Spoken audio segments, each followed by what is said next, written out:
All right, you ready to get started? Yes, yes, awesome. My name is Jordan Liggett. I have been working on the project for a while and have seen a lot of good things and bad things done in APIs and have been responsible for a fair number of both of them.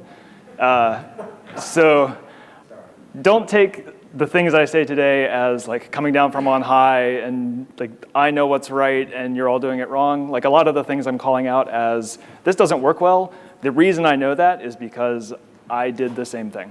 But I thought we would start by sort of looking at the path that the API follows inside the API server to kind of look at the different phases so that as you're thinking through designing an API or changing an API or reviewing an API, you have these pieces in mind so you can ask yourself, like, is this doing the right thing in each one of these phases?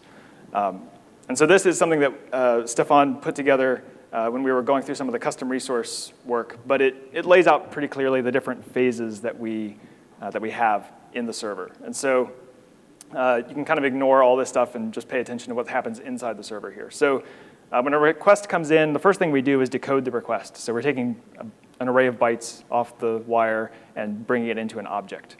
And so for APIs that are built into the API server where we have Go types defined, we're decoding into those Go types. And so any schema errors that you run into are going to get caught at that point. If you try to put a number into a string or an object into an array, it's going to get caught at that point.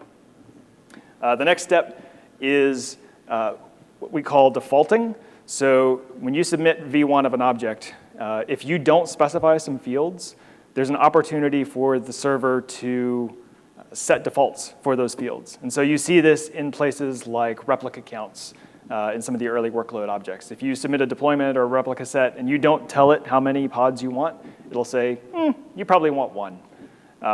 So there are things like that. There's a chance to apply defaults. Then for types that are built into the API server, we go through what's called a conversion phase. Because the server can serve multiple versions of the same resource, it can serve like a v1 or a v1 beta 1 or alpha 1, whatever. It's better for it to only deal with one version in memory. And so whatever version you submit on the wire or whatever version it reads from etcd, it always does a conversion into we call it the internal version. This is only in memory, and that lets all of the later logic deal with only one version of an object. And then when we get ready to serialize it, either back out to etcd to store it or back out in the response to send it back to the user, we do a reverse conversion back into a serializable version. And so if you've ever gotten confused, like you wanted to add a field, and you're like, wait, why are there like 6 copies of the deployment type? Which one do I change? The answer is actually all of them. And some of them live in the API package, the K8s.io API repo. And those are the external ones with serializable JSON tags and things. And then there's always one internal copy. That's why that distinction exists. All right, so we go through conversion. Now we have the opportunity to do validation. And like I said, this always operates on a unified type. So no matter if you started with like a v1 deployment or a v1 beta 1 deployment, whatever you started with, you're always validating the internal type.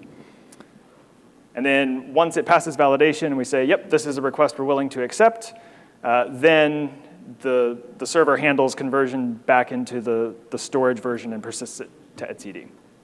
And so when you're reviewing an API change, in addition to just kind of the user experience of, does this API make sense? The 3 areas you want to pay careful attention to are conversion, defaulting, and validation. It's not enough to just look at the code that's actually in the PR, because sometimes we miss one of these. And so if you're only looking at the code that's in the PR, there might not even be validation added. And if you don't have these categories in your mind as ones to look for, we will release an API that isn't validated, and that's bad news. Once we release an API change, once we, say, cut v1.17 or whatever, and start accepting data into fields, it is very difficult to strengthen or tighten validation in the future for a couple reasons. One, it will break, potentially, API clients that are currently submitting API requests and being very happy and successful. And secondly, old clients may have already submitted data, and it's already living in etcd. And if you tighten validation, you have just invalidated, potentially, data that's already living in etcd. And that causes all kinds of problems if you try to update those existing objects later. So conversion, defaulting, validation. So I thought what we would do is walk through a couple of API changes. One is a pull request. There's actually like code written. And then the other is a proposal. And just talk through some of the considerations, the questions that we ask during these reviews. And the goal of this is to actually give some feedback to the people who are doing these APIs, but also give you questions that you can ask yourself when you're making a PR or reviewing a PR. And the more of these that we can sort of disseminate into knowledge that the whole community has, the higher quality PRs we're going to be able to produce, right? If we don't just have 5 or 6 people who know these things and know to ask these things, but we have 50, that's really going to help our community. So with that, I'm going to dive in. And I will say, if there's a question, please feel free to like raise your hand, shout it out. I'll try to repeat the question for the recording. The goal of this is to clarify things. If there are things in our existing conventions documentation that are not clear, we want to improve that. So yeah, raise your hand. This should be interactive. I don't expect me just talking about these two to take the whole 90 minutes. So we should have time for that. All right, so the first pull request that I wanted to look at is adding time to live field into pod object. And so it's helpful to orient ourselves to kind of understand the context of this. Like what is this doing? Why do we need it? Is it accomplishing its goal? And so there's an existing concept of time to live on jobs. And the motivation behind this was if you create a job and it creates some pods, and those pods finish doing whatever they were supposed to do, and then they just sit there living forever, they've completed, they're just sitting there as inert API objects.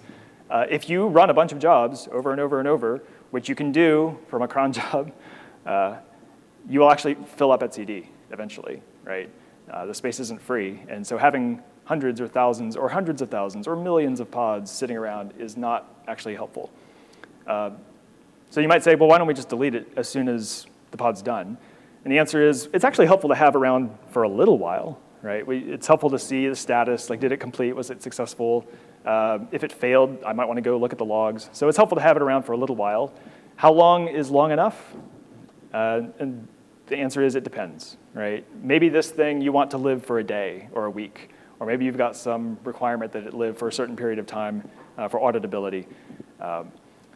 On the other hand, you might not care. You're like, delete it after a minute. And so the first question that we ask ourselves when we're doing an API review is, does this API need to exist at all? And it's kind of a counterintuitive question, but sometimes the best API is no API. And so really thinking carefully about, do we need this knob? Kubernetes has a lot of knobs, a lot of levers, and a lot of them have to be set just right. And so a good first question is, can we accomplish what we're trying to accomplish without pushing that sort of complexity into the API? In this case, this was a pretty low-level thing, and so there were legitimate use cases for short TTLs and legitimate use cases for long TTLs. And so and the surface area that we needed to express that is very small. It's just a single field that says, how long should this live after it's complete? And so this is a good scenario where an API addition makes sense. It doesn't make the API a lot more complex, and it satisfies a wide variety of use cases. So that's the background for this feature in general. This was already added to jobs. So on a job, you can specify how long it should live after it completes. And so the proposal also talked about doing this in pods as future work. And so that's what this PR is doing. It's completing that design in the pod object. Yes? No, it's fine. So one could argue that you could have used annotations for this feature Mm-hmm. using annotation. What are some pros and cons from API perspective? Using annotation to get this job done versus making it. Right, so the question was, when do we decide when to use annotations versus using, like putting actual fields on the object? Generally, for functionality that we consider to be inherent or essential to the object, we like it to be a field. Fields are more strongly validated. They show up in the Open API schema. They're introspectable by tools. And annotations are great for sort of extensibility use cases or niche use cases where not everyone, or not the majority of people, will have a particular use case. But like for jobs, most people don't want their etcd instance filling up with garbage and crashing their cluster. And so that's a reasonable thing to actually build into the job controller and a reasonable thing to represent in the object. All right. So I'm just going to jump into the pull request and kind of talk about what I look for first, kind of high-level overview, and what can help reviewers, help you get your pulls reviewed faster. I don't like clickbaity titles, but like 5 tips to get your pull request reviewed faster, I'd click on that. And so right away, you want to structure your pull request to make it easy for the reviewer to see the core change that's being made. And so if we look, there are several commits, which can be good. And it looks like some of the later ones were generated changes. And that's good. That's helpful if you we have a lot of generated code. If you put those in their own commit, that's helpful generally. The first commit looks like it has all of the implementation and API changes. And so on the one hand, this is good. We can actually see the implementation. I can zoom that in a little bit. How's that? Is that more visible? Yes? OK.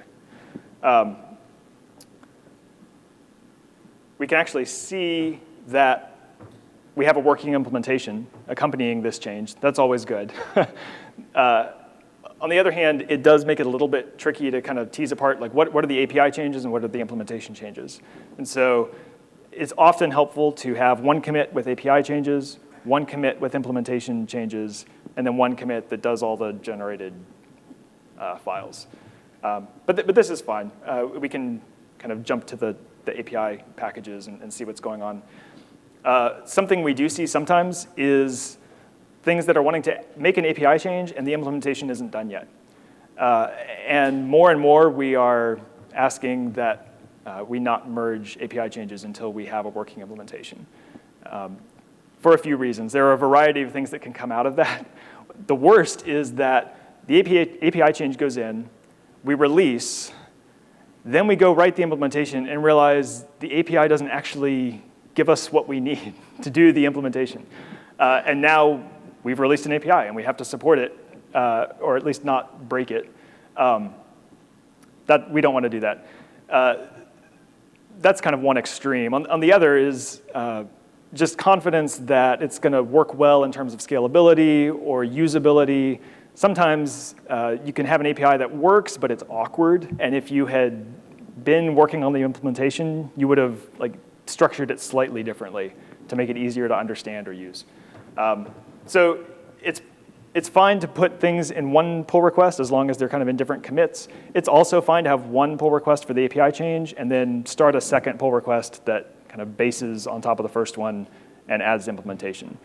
We just want confidence that we have the data we need and the data flow works and is usable and is all the problems we're going to run into during implementation are understood.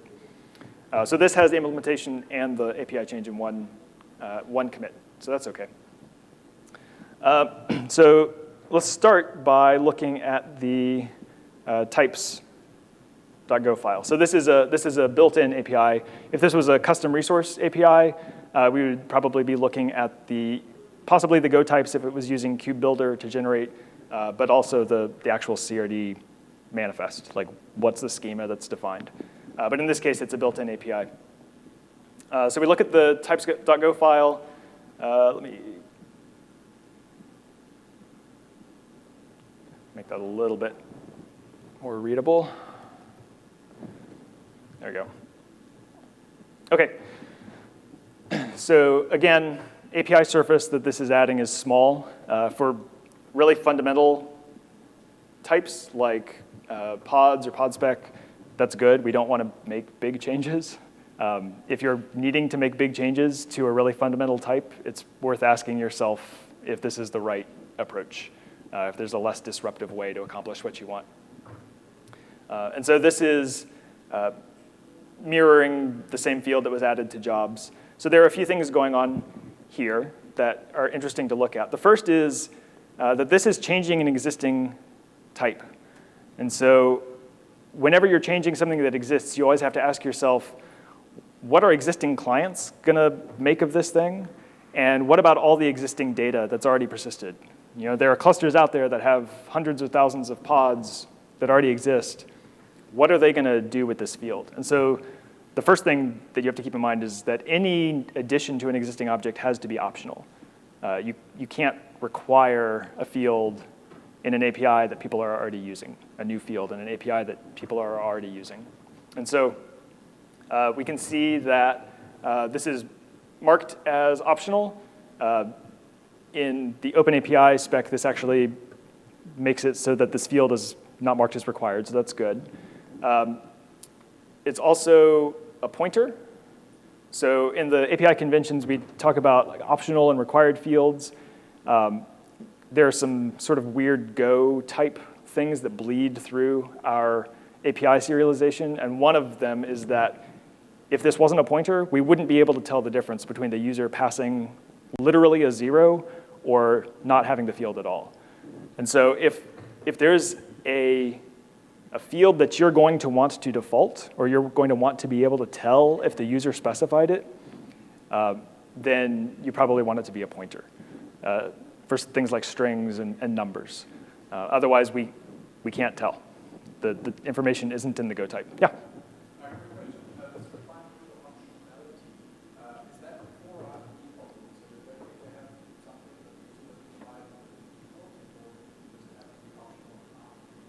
Right. So the question was, does it have to be optional absolutely, or just optional before defaulting? Is it possible to have a new field that gets defaulted and then is treated as required by validation? You can do that. That's typically what we do when we have multiple versions of an API. We'll introduce a new field. It will be defaulted in the old version and then treated as required by validation. The important thing here is that these optional attributes feed into the OpenAPI schema. And so from the schema's perspective, it has to be considered optional. Otherwise, things that do client-side validation can choke and refuse to even send the object to the server because they'll say, the schema said it was required, and you didn't give it to me, so I'm not going to even talk to the server and give the server a chance to apply defaults. So yes, in validation, and defaulting, we can sort of add a default and then require it in validation. But from the schema's perspective, it's treated as optional.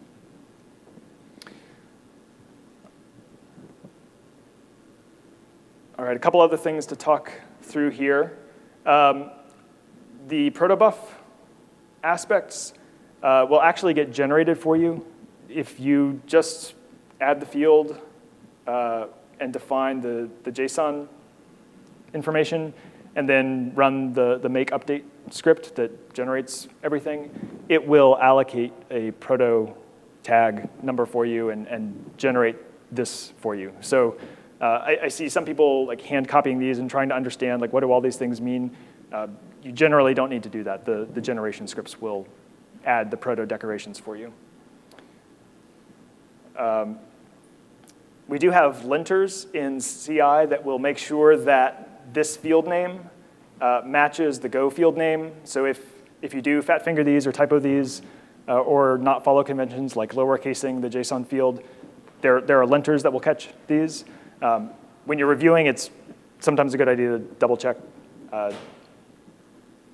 There aren't linters for everything. We're working on that. All right, some other things. The conventions talk about how you represent different types of data. And so this is representing a duration, right? This is saying how long do I want this thing to live. And so you might think, oh, duration. Cool, Go has a type for that. We'll just use time.duration. And it does string serialization, and it's really cool.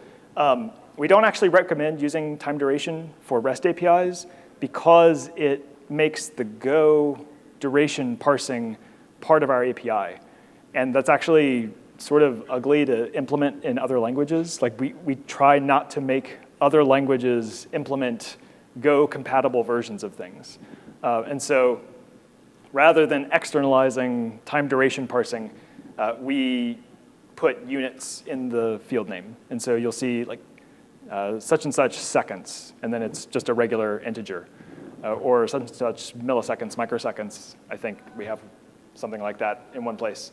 And this is keeping in mind that not all of our clients are Go clients.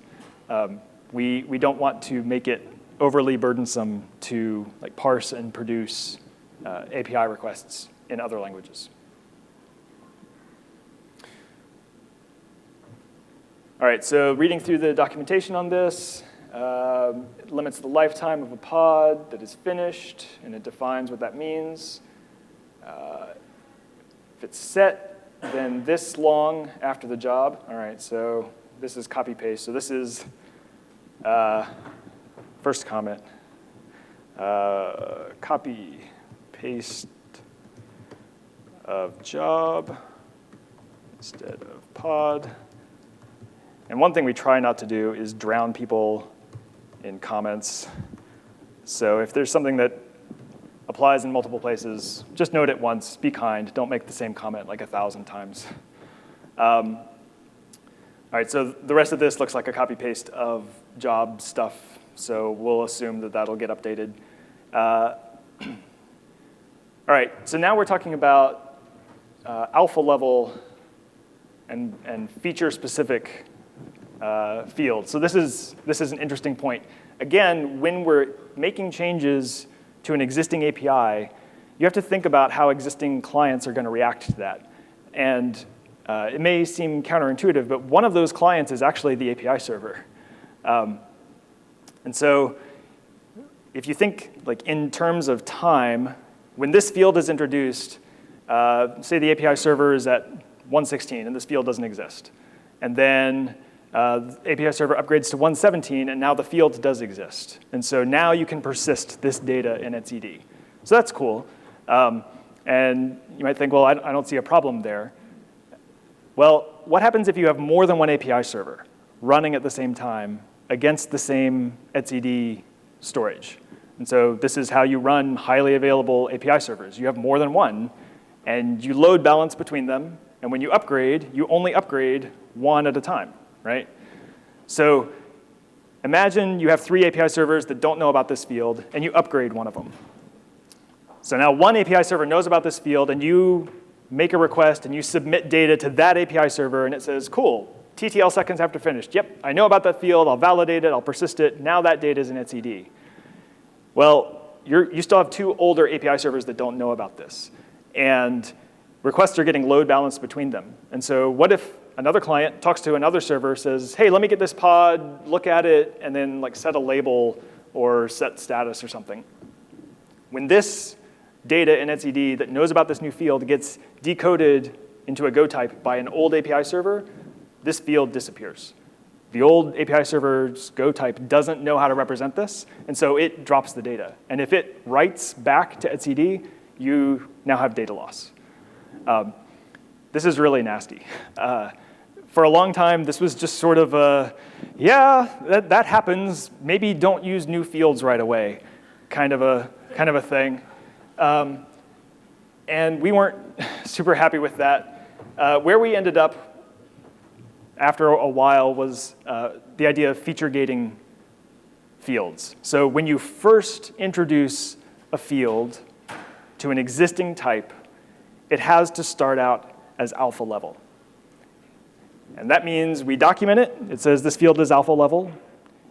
We won't accept data into this field unless this alpha level feature is turned on. That does a couple things for us. One, it lets us get feedback from people. People who want to use this can enable the alpha feature and actually use it and try it out and say, hey, it melted my server. Like, it doesn't scale. What are you people doing? So that's good. We want that feedback before we enable it by default. But the other thing that it lets us do is roll out the change over multiple releases. So in the first release, we mark it alpha. Now all of the servers at that level have this field in their Go type. They can round trip the data from etcd. But in validation, we will not let new data into this field. So the API servers know about the field. They can round trip the data, but they won't accept data in that field in new objects. So we're not going to lose data. If there's data already in etcd, we will read it and write it back and not drop it. But we're not going to let new data into the field.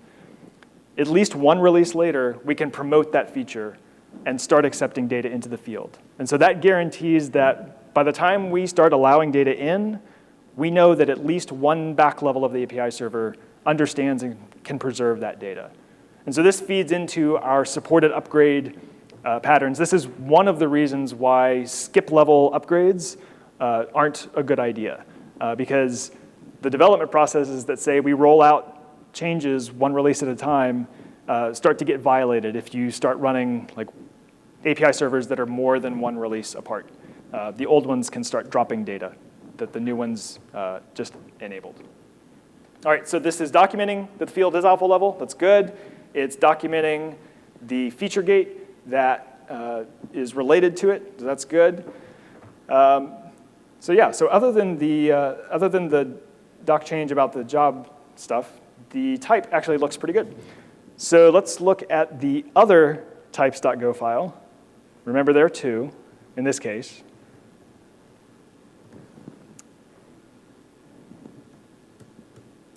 Don't see one. All right, so that's a good question. So this changed the pod spec type that lives under kits.io API. But unless it's in one of the other commits, which is possible, let me jump to the full change. I'm not seeing a corresponding change in the internal pod spec. So this also needs to be added to the, and I kind of forgot to check and see what the CI tests were doing. We have round tripping tests that will go from internal to external and then back. And so if that field didn't get added, the tests won't let you merge in that state. But it can be very confusing. And then once you add a field internally and externally, that's when all of the automatic conversion generation stuff will kick in and say, oh, I see this same field exists here and here. Let me write the conversion function automatically for you.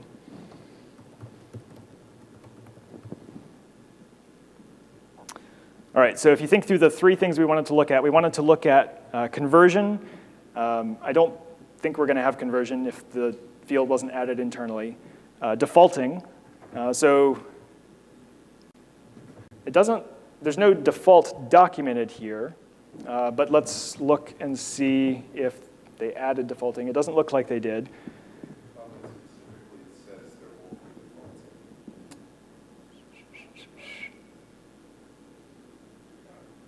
I missed that. If this field is unset, the job won't be automatically deleted if this field Yeah. is set to Okay. 0. Okay. So we're not defaulting this field, and we document what will happen in that case. So that's fine.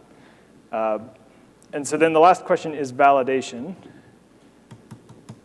You'll notice I'm just searching.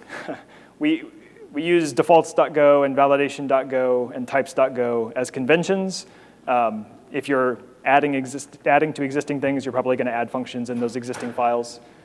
it doesn't look like any validation was added. And so this is kind of what I was talking about. If you didn't know those were 3 phases to be paying attention to, you wouldn't necessarily look at this and say, oh yeah, like something is obviously wrong with validation. The thing that's wrong is that there is none. And so let's think about like what could you do if this wasn't validated? Well, you could put a negative number in. You could put a 0 number in. That probably, maybe 0 makes sense. Maybe it doesn't. It's something we should at least think about, right? And decide what we want to do there. And so we'll just leave a kind of a breadcrumb there to kind of trigger the discussion about what we should validate.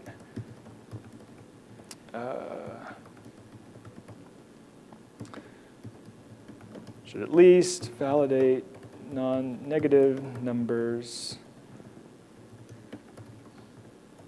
I know this is so exciting.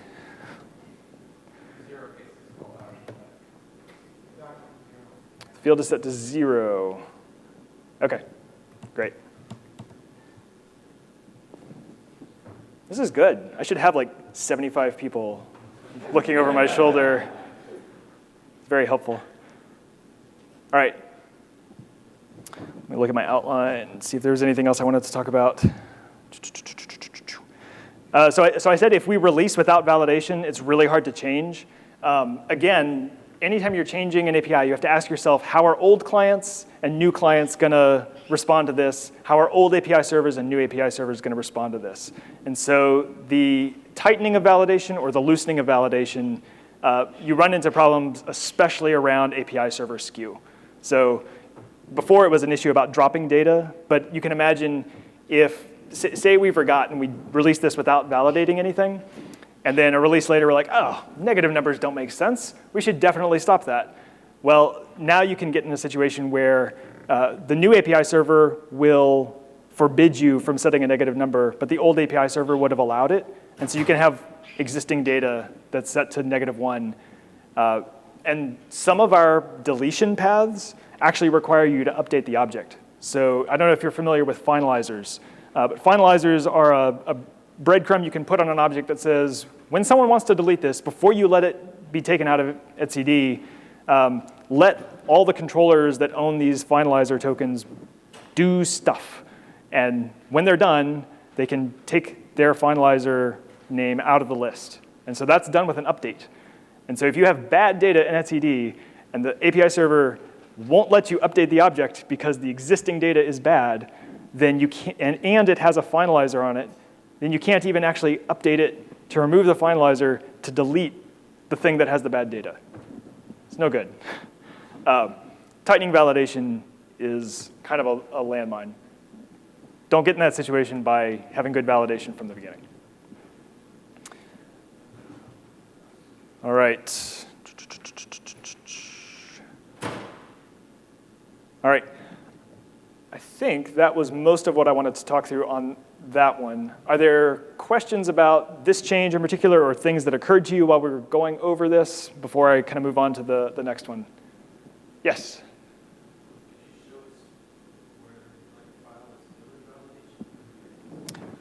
Yeah. So if validation had existed,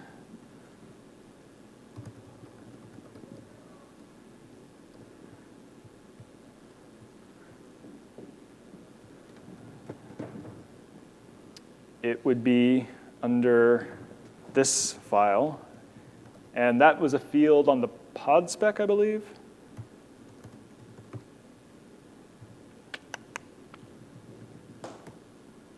Am I in the wrong file?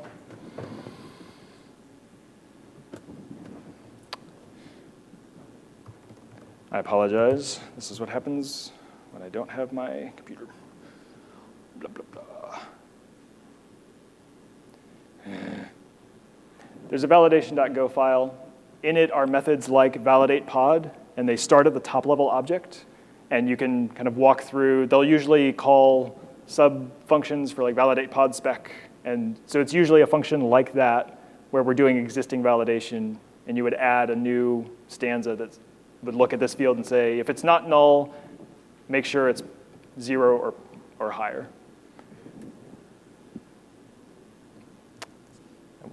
Wish I had a better example to show you. Oh, I know. Validation runs on the internal types. That's what I was doing wrong.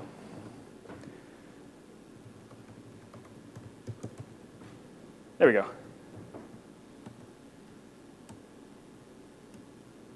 So it looks like this. So this is walking through all of the fields in the pod spec and validating them.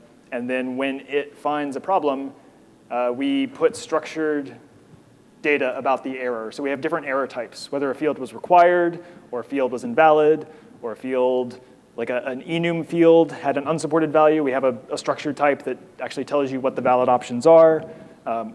So digging into this kind of gives you a good idea of the breadth of the types of validation checks we do.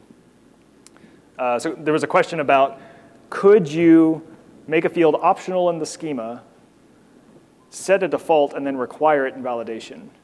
And if you think through the pipeline, that actually works, right? Like we decode from what the user sent us, then we apply defaults. So in defaulting, we could say, if this field is null, set it to 60. I don't think we would do that in this case. We want to preserve existing behavior, but we could. If we decided, nope, 60 seconds makes sense for everybody who didn't have an opinion, we could apply that default. And then by the time, that happens before you get to validation. By the time you get to validation, we can be confident that there is a value. Because if the user provided one, then we have one. And if they didn't provide one, then we defaulted one. And so defaulting happens before validation. So validation could say, like, if it's null, mark it required. It's kind of a no-op case. You would never actually see that case if we defaulted the field. But belt and suspenders are nice sometimes. Actually, let me pull up defaulting so you can see what that looks like as well.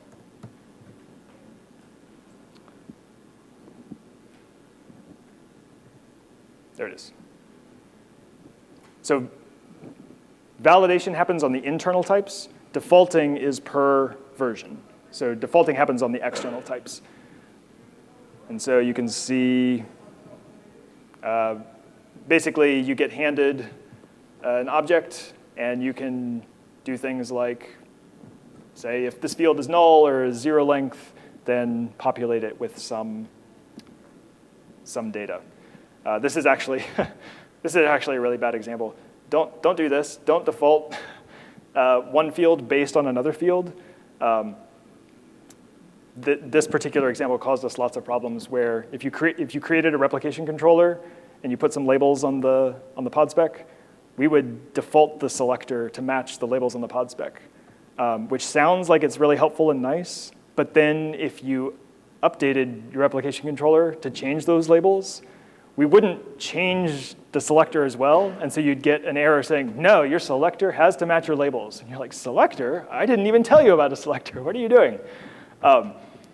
Defaulting is generally better if it's stateless. If it is only saying, like, if this field is null, it should be 60 seconds. Not, if this field is null and this other field is a thing, then derive this field from that field. Like that causes problems on update when the user changes the other field but doesn't know about the one you helpfully defaulted from it. All right. Any other questions before we, yep.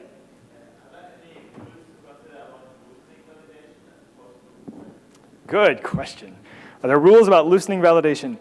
Yes.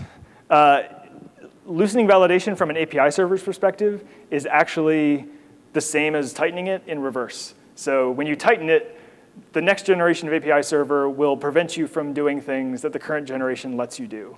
And so that can cause problems trying to update or delete bad data in the next generation. If you loosen, then the N-1 version of the API server will choke on updates to data that the next generation will let in. And so it's the same problem, just in reverse. And so if you absolutely have to tighten or loosen, you have to roll it out over multiple releases, where you tolerate the data that the other API server version would consider invalid for at least one release. That's just for the API server. That's like the bare minimum that we have to do to not get ourselves in trouble where we can't update objects. In general, when you're loosening validation, you have to think of kind of every client that's going to interact with your API object. So a couple examples, config maps, the key values are very restricted. It's just alphanumeric characters. And there was a request to let config maps represent like multiple levels of directory hierarchy by putting slashes in the name. And if you narrowly think about just the kubelet, who's taking the data from the config map and then sort of making files on disk to put into a pod, if you only consider the kubelet as the client, then that could actually work, like after you updated the kubelets to new enough versions to understand that. But if you think more broadly about, well, config maps are kind of a generic key value data structure, are other clients reading config maps and extracting them to files on disk? Yes, probably so. In some cases, definitely so. And so would allowing a slash character, what problems would that cause for all the clients that are reasonably operating against this API? That was a case where there was a desire to do that. It was fixing a particular use case. And we could fix up the kubelet, given enough releases. But to actually make that work safely across all clients was pretty prohibitive. That's kind of an extreme example. But you always have to consider the case, like what clients are using this API and how will they react to this change when you're wanting to change something. All right, other questions? These are good. You mentioned in the comments of the feature gate, which shows the side that changed. Oh, yeah, that's a good point. I did not check if that was done correctly.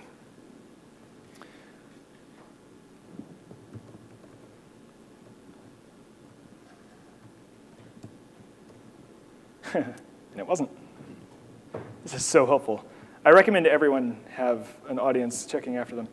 Let me see if I have, it's not represented in this slide. So there's actually a phase in the pipeline after we've decoded, after we've defaulted, after we've converted to internal. There's a, we call it prepare for create or prepare for update. It's basically just a hook point where the server can do stuff. Different implementations do different things with that, but one of the things we can do is enforce this feature gate that says, if you submit an object that's using an alpha field and the alpha feature isn't turned on, that point, that before create, prepare for create, prepare for update point is where we go through the object and say, this feature's off, drop data out of this field. Don't allow it in. And so I can show you what that looks like.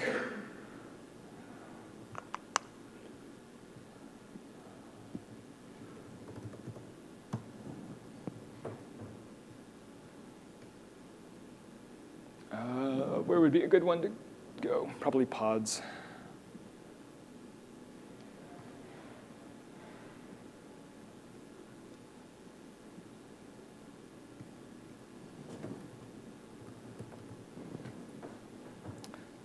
So all of the built-in resources have what's called a strategy, which gives you sort of life cycle points on the object handling. So you see prepare for create, and it's given the object that's being created. This is the internal pod after it's been defaulted and converted to internal, but before validation.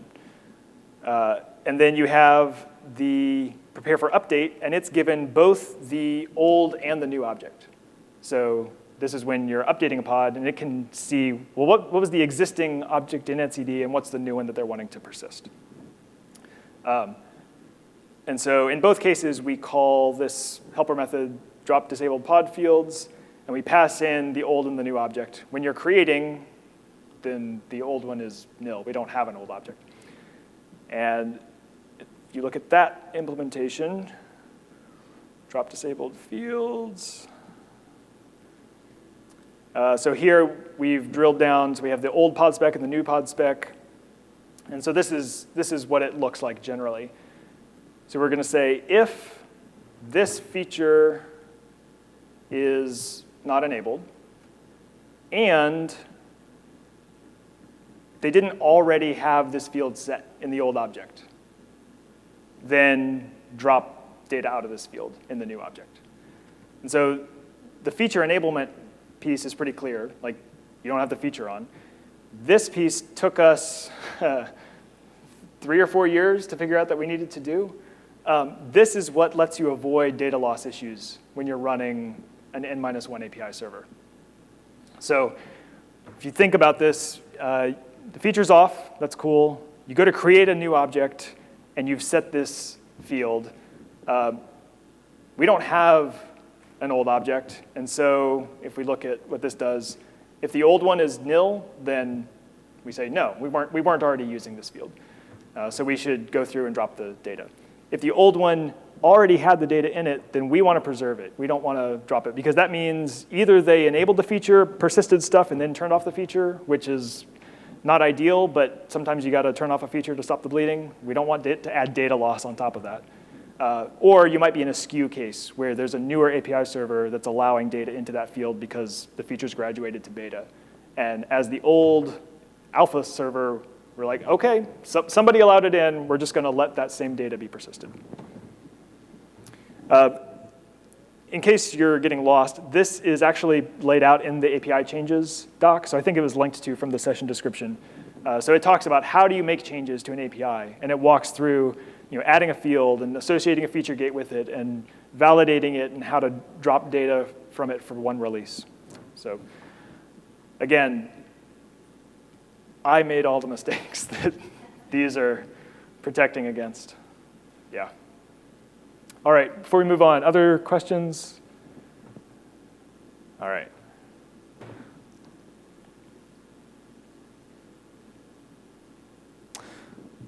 So the other thing I thought we would look at is a proposal. So there's no code associated with it yet, but it's a proposal to allow changing the resources that a particular pod requests in place. So for all of Kubernetes, once you create a pod, it's frozen pretty much. There are a couple of things we allow to change in a pod after you create it, but all the things that deal with resources, like a pod saying, I want this much CPU or this much memory, that's locked in place.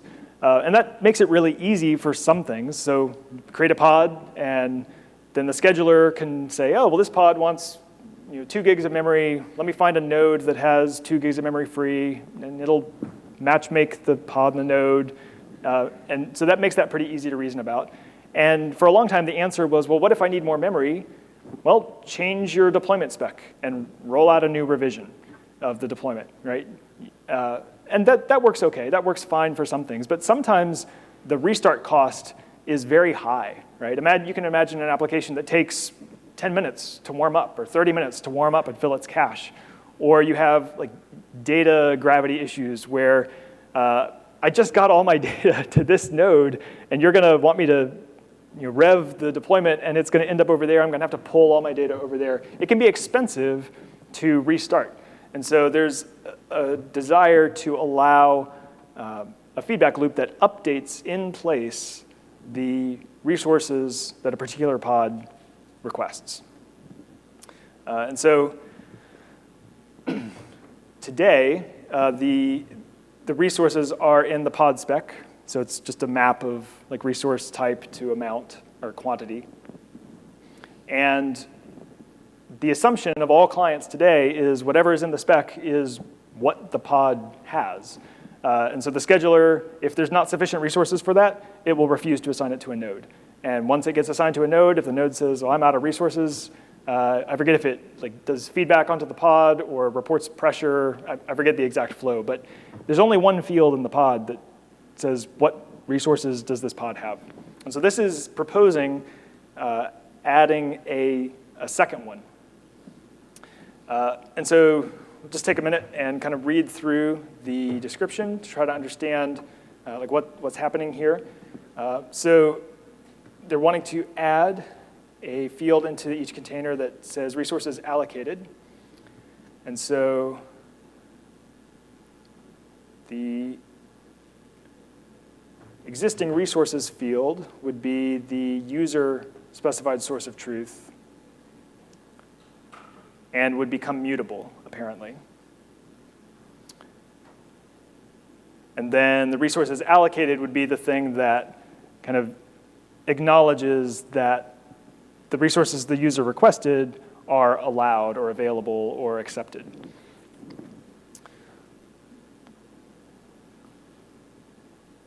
And so it looks like there was an alternative considered where it was, instead of two fields in the spec, like the resources I want and the resources that have been allocated, there was a discussion about splitting it between spec and status, where the user says in the spec, this is what I want, and in the status, something says yes or no, or like this is what's allocated. So that's an interesting sort of side road. One of the principles of the spec status split is that status should be derivable or reconstructible or replayable. And so if you're trying to decide whether a given field or concept should go in the spec or the status, sometimes it's helpful to kind of do the thought experiment. If my status got erased, could I rebuild that or re-report that?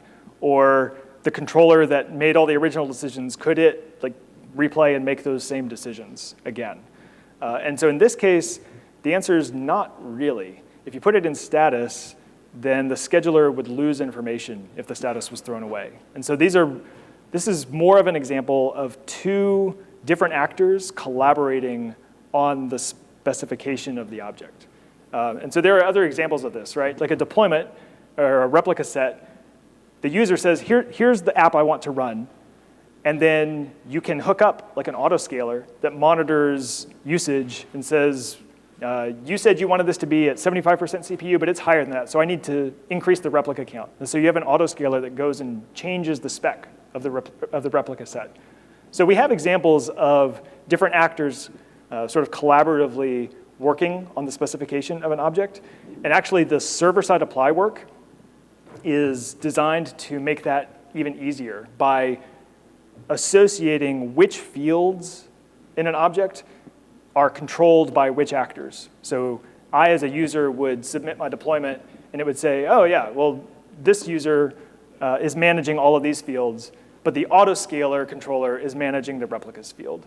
And so that's intended to start letting us give warnings. If I, as the user, went and like tried to stomp the replicas field, it would say, hey, just so you know, you're changing a field that's managed by the autoscaler. Like, are you sure you want to do this? Like, you can force your change in, but you might be scaling your like nicely autoscaled, tuned 100 replica thing back down to 1. Like, are you sure?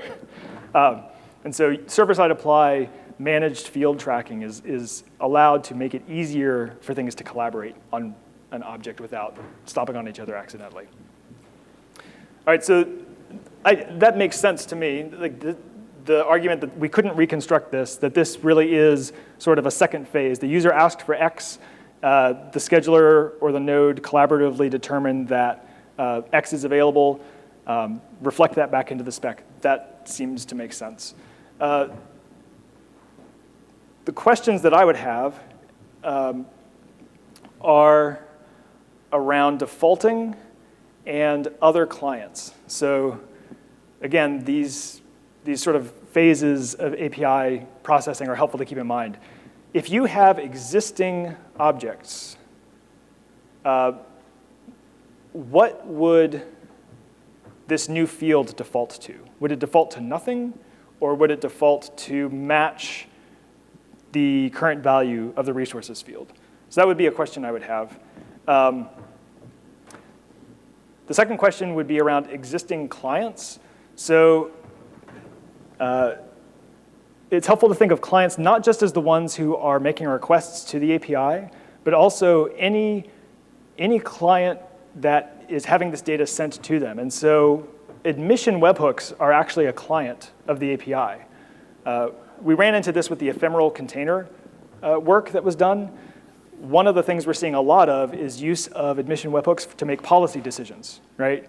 I want to put a webhook in, and every object that comes in, I want to run through some policy decision. Say, yes, you can run as root, or no, you can't run privileged pods, or yes, you can use NFS volumes, or whatever. And so those admission webhooks, they're written at a point in time.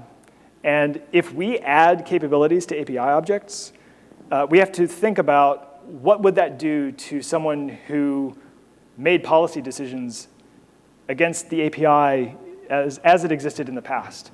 And so the case of ephemeral containers, someone might not want to let any pods run as root. And so anytime they see a pod, they go through all the init containers, and they go through all the containers, and they say, if you've got run as root, then I forbid you.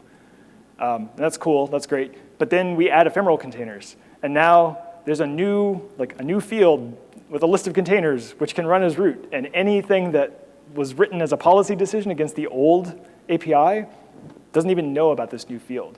And so when there are cases like that, we often will require that access to the new field be partitioned off and separately authorized. And so that's what this is proposing for this resources field. It's saying we want to control access to this new field and only give it to things like the scheduler or the node. We don't want to let just any user be like, I definitely want 2 gigabytes, and also I allocate 2 gigabytes. I hopefully decided that I should be allowed to do this.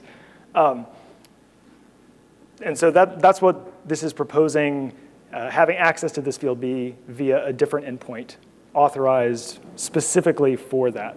It doesn't exactly protect existing clients because they might still want to know that this field exists, but it does guarantee that no one who currently can mess with pods could set this new field. You'd have to do it specifically via a different endpoint, which is specifically authorized.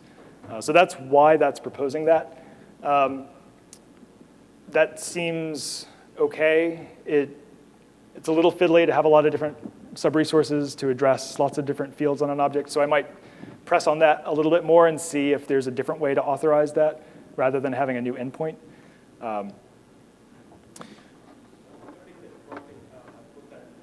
Yeah. Okay. Yeah. Okay. I'm trying to think what else occurred to me reading through this one.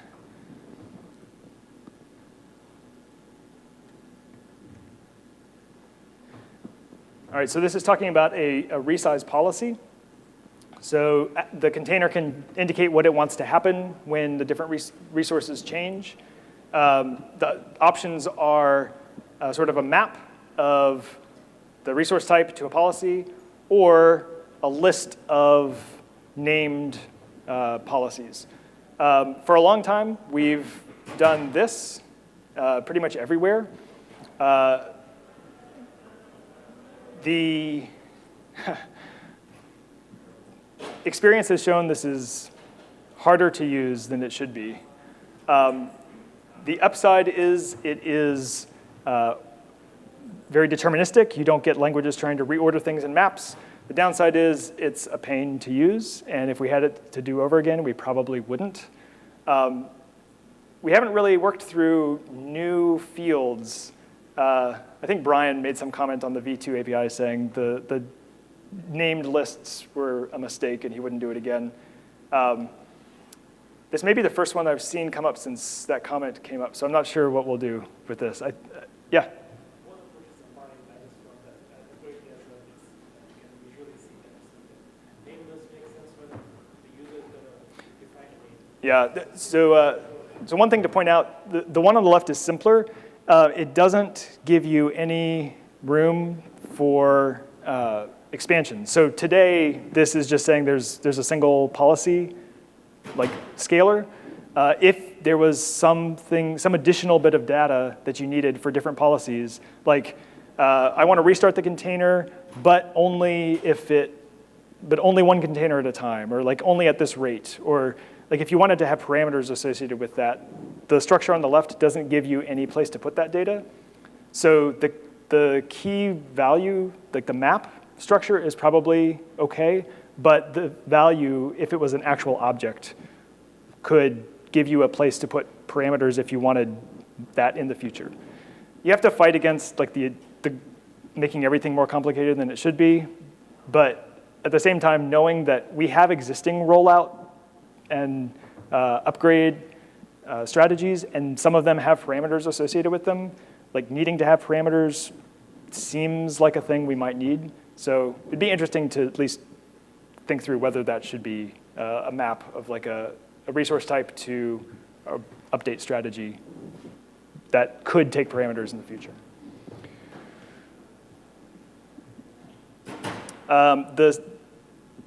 So in addition to actually being able to express the pod resource requests and allocations in the API, the REST API, there's changes on the back end needed to communicate this to the thing running the container. So this is detailing some of the container runtime API changes. This is a gRPC API that the kubelet speaks to the container runtime. And I'm actually going to defer this to the Node folks because I don't know that much about the CRI API. This is one of the places it's helpful to have people with expertise in different areas. So I would kick this over to Tim, who just walked in, but I won't make him talk now, and see what they thought about this. Something that I don't think we've done as much with the gRPC APIs is sort of versioning and maturing them. So the CRI API is actually still technically labeled as alpha, even though it's been around for years and years and like everybody's using it. So something that would be interesting to work through is how we actually get that to be called V1, and if there are changes we need to make or should make, or if it's just a relabeling exercise. But all right. So yeah, those were the main thoughts I had about that. The argument for it being in spec made sense. The questions about defaulting, if that's been thought through, that'd be good to talk through. And the sub-resource, I think it would be helpful to see what it would look like to enforce access to that field, not via a sub-resource. Things like CRDs don't let you do arbitrary sub-resources. And so it's helpful to ask ourselves, like if we were writing, if this was a CRD, like what would we do with this? Would this be just a policy decision that we would hook in to say only nodes and schedulers can touch this, or people you authorize can touch this field, rather than sort of splitting it up into a million little sub-resources?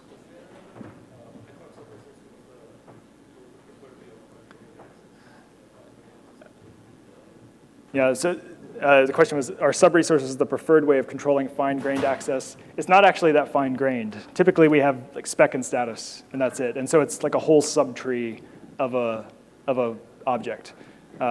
Using them to shard off, like, if you want to touch this field, you have to talk to this endpoint. If you want to touch this specific field, talk to that endpoint. It gets really fiddly, especially with things in spec. Like, it makes it so that you can't actually pull an object and then recreate it with a single request. That may be what we want in this case, because if the allocation is supposed to be done by a scheduler or a node that has knowledge of like what's actually available, that may be what we want. But I wasn't sure based on this. I see a hand. Hey, Tim. Can I add just one remark on sub-resources? You should. Sub-resources, so Kubernetes, we love our declarative, right? We love our ops flows. Sub-resources trend into the imperative because they're not the sort of thing you would check in to get, usually, right? There's two categories of sub-resources. There's the ones that are alternative use of the object, which is what Bruce was talking about, and there's ones which bring the API model, like use that attach clause. So Even like when you Do we, one sec, do we have a second mic that we can hand them? is we not loud enough? Handheld?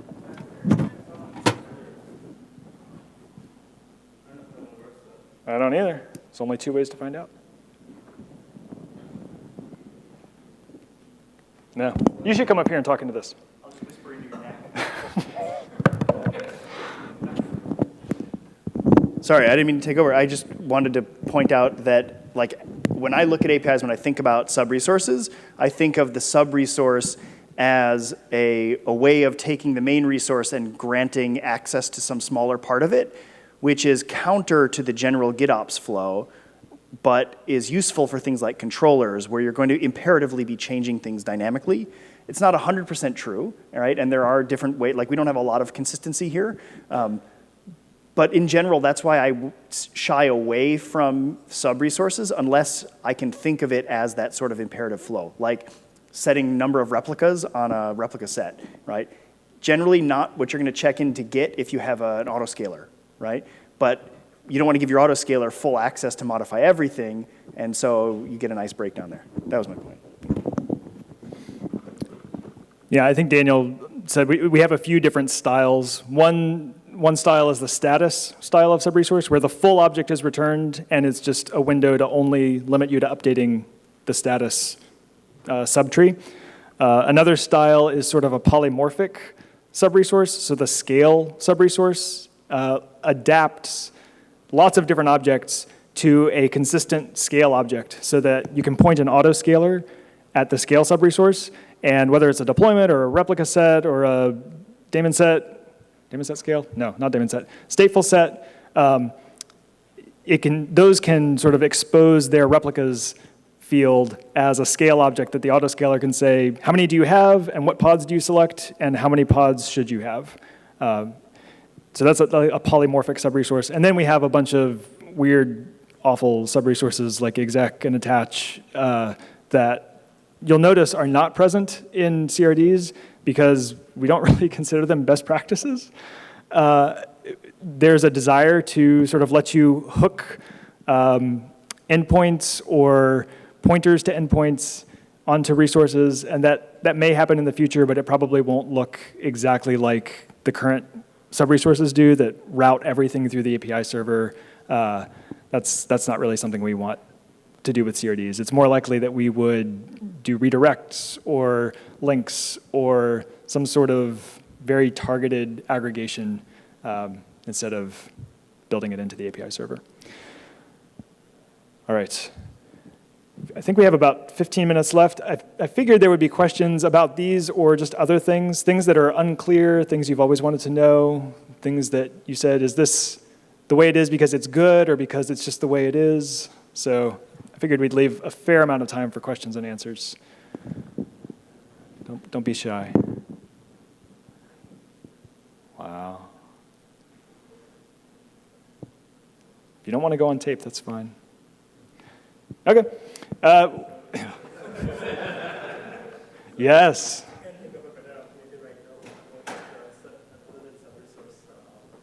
You mentioned policy-based access there. The main idea here is that some of the reasons annotations are bad for first way we did we use annotations to do this and build expression. This is supposed to be and one of the first problems we thought was, because we can write the annotations using the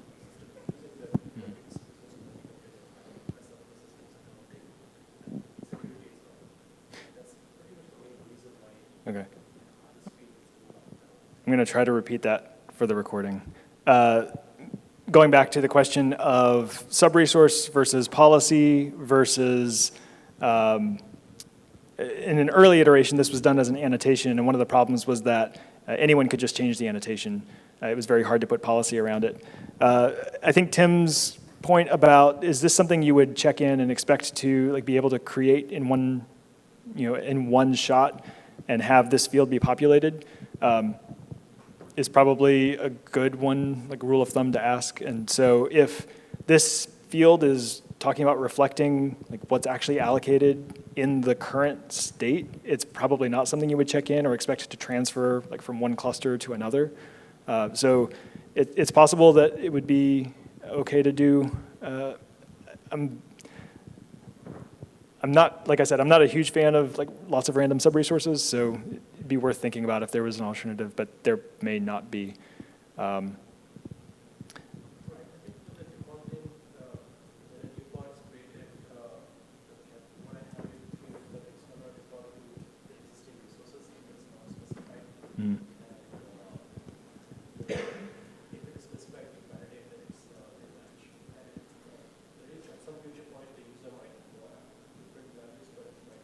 I see. So the proposal was to default it to match the current field.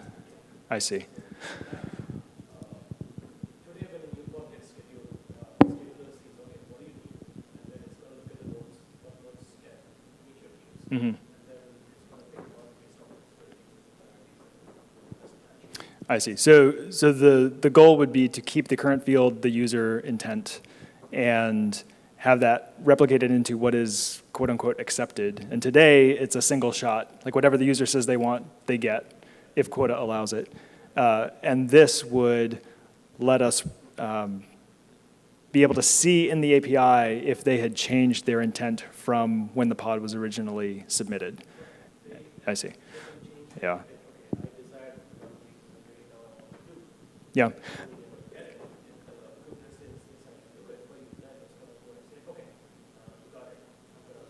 Okay.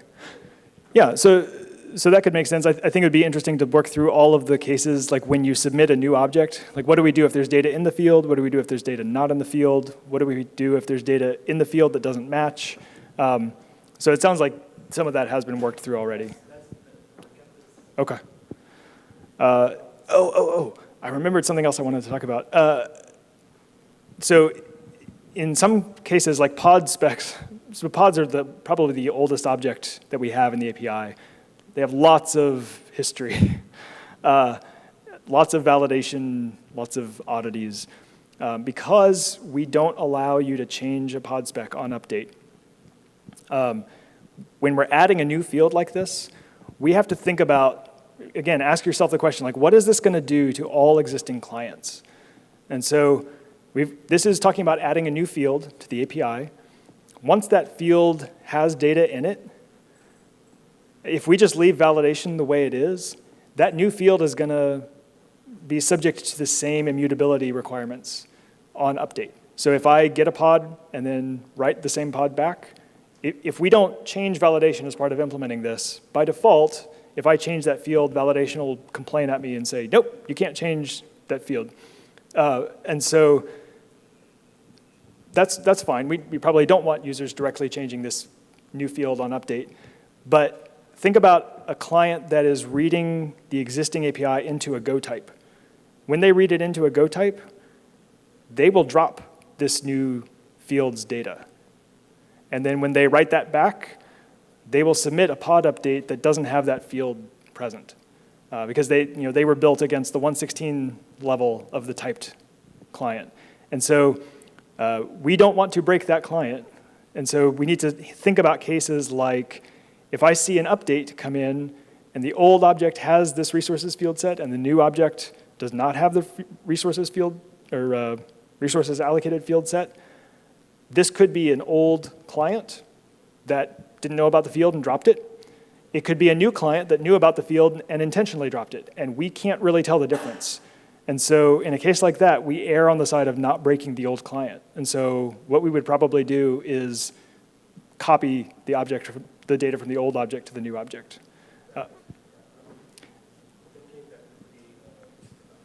Yeah.